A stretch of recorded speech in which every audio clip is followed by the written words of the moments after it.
गांव के किनारे एक पुराना खंडहर था जिसे लोग भूतिया हवेली कहते थे।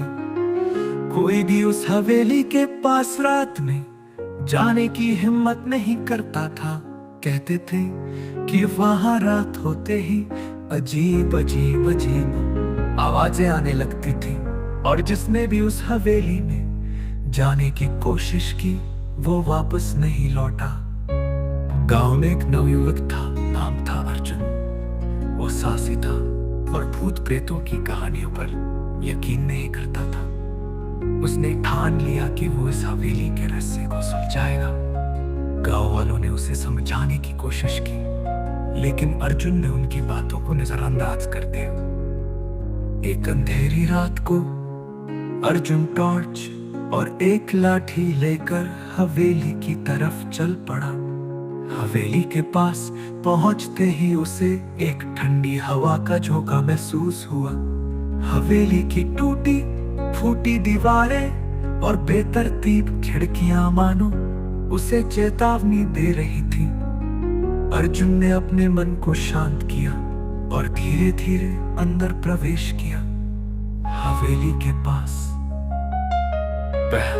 जैसे ही वो अंदर गया, उसकी टॉर्च अचानक बंद हो गई। चारों ओर खूब अंधेरा छा गया। तभी उसे दूर से एक धीमी सी हंसी सुनाई दी।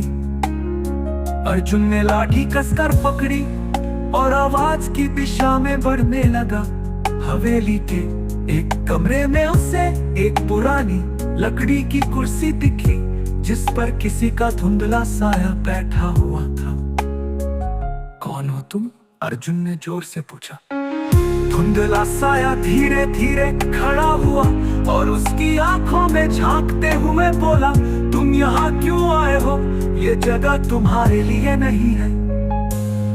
अर्जुन ने सांस बटोरते हुए कहा, मैं इस हवेली के रहस्य को जानने आया हूँ। तुम कौन हो?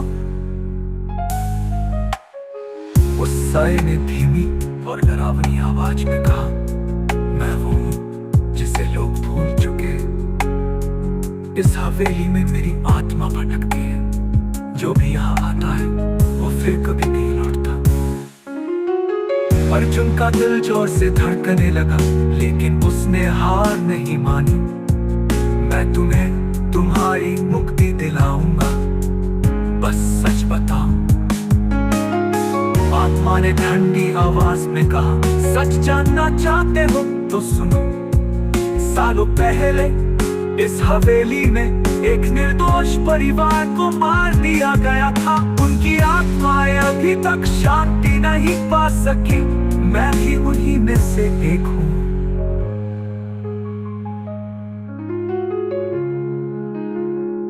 अर्जुन ने समझ लिया कि इस आत्मा की मुक्ति तभी होगी जब उसके साथ हुए अन्याय का बदला पूरा होगा। उसने गांव के बड़े बुजुर्गों से इस बारे में बात की और आखिरकार उस परिवार के कातिलों का पता चला। गांव वालों ने मिलकर उन्हें सजा दिलाई और फिर अर्जुन वापस हवेली गया।